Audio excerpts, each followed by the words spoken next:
Good morning. We're going to start our lessons about Mage today, talking about the spheres. Now, we've already described the spheres as we've gone through the traditions, from correspondence through time. But, just as in all things White Wolf, everything gets ranked according to dots. This is the amount of dots you have accumulated. Mages cannot have more dots in a sphere than they currently have, and they add 8.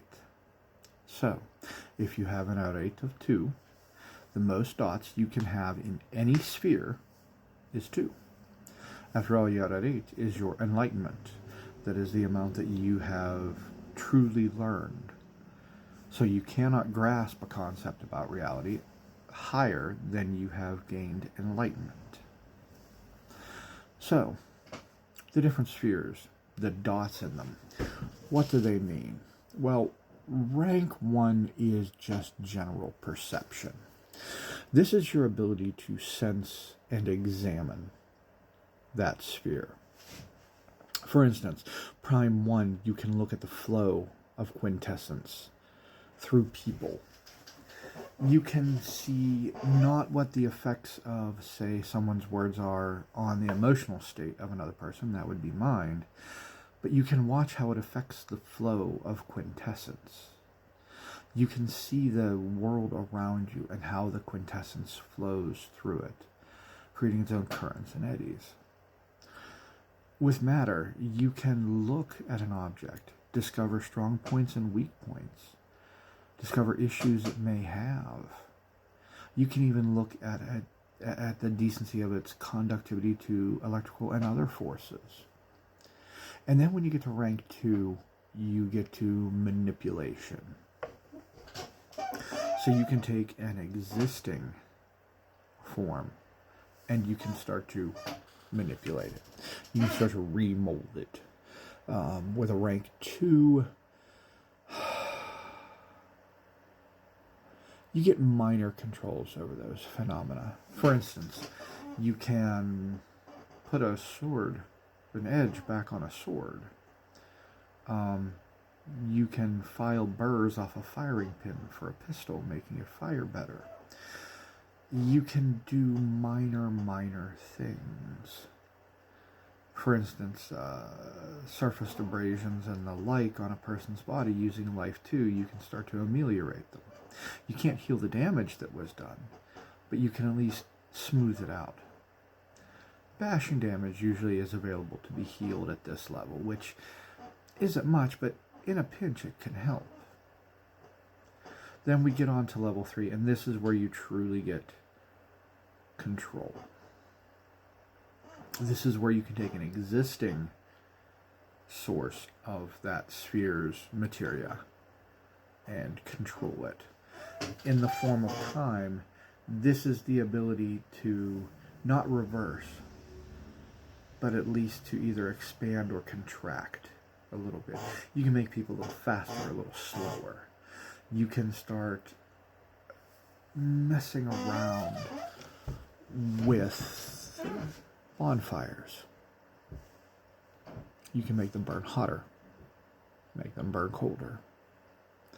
You're not truly commanding the sphere, but you are controlling it a lot better than the manipulation that you do at level 2. Now at level 4, this is where you start to gain command of it.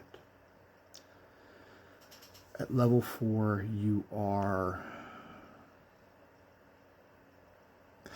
can start to really alter in major ways those principles of that sphere. You can make significant changes to patterns of other beings. This will include things like shape-shifting, like radical life alterations.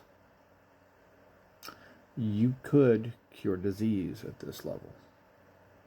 But it's at level 5, the mastery is where it becomes truly something to behold. You can perform almost godlike deeds. You can create nuclear flame out of nothing. You can cure cancer and major diseases. You can create movements in time that make it seem as if you have existed in periods long before and long after your death. Level 5 is where you start to truly grab a hold of reality and twist it. But remember, you're at 8 has to be that level before you can attain that level in the sphere. So if you have an at 8 of 3, the highest any sphere can be is 3. Now, when you start using these, when you start really putting your spells together, let's call them spells, you also will have a certain number of rote spells already created. And rote spells are a little bit easier because you do them quite often. Talk to your storyteller about how he's going to adjudicate it. Myself, I usually allow a number of rote spells equal to intelligence plus enigmas. Now, different storytellers can do it differently. Some may use occult. Some may use academics, depending on your paradigm. But these are spells that are a little easier for you to do. You use them quite frequently. And now the difficult part. Is it coincidental or vulgar? This is hard to adjudicate, and a lot of storytellers do find this is their first stumbling block. You have to examine whether or not the effect that the mage is creating is something that could feasibly happen. So if you're, say, in a hotel kitchen having a spell brawl, it is possible one of those burners could flare. Not huge, you're not creating a huge fireball, but it could happen. And then there's vulgar magic, which is where you take coincidence and throw it out the window. And there's two types. There's vulgar without witnesses. And what that means is either no one's around to see it, or all the people around to see it are in knowledge of magic. Capital M magic. The kind of magic you do that alters reality. And there's vulgar with witnesses. These are people that are ignorant of magic. And their collective consciousness, they are an example of the whole of reality bearing down on you. They can make it much more difficult for you to do those vulgar displays. Vulgar displays are throwing fire from your palm,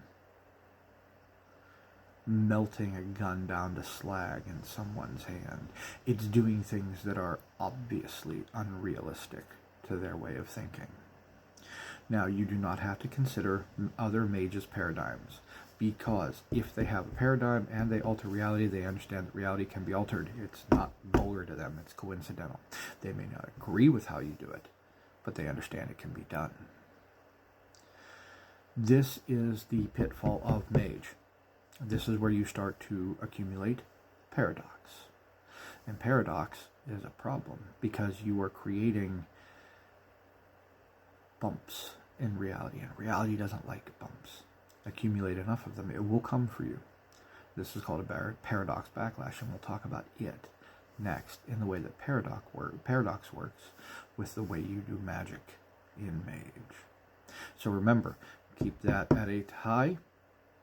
Make sure of your rotes, and when you cast on the fly, remember what each of those levels of spheres do, because that's your limitation.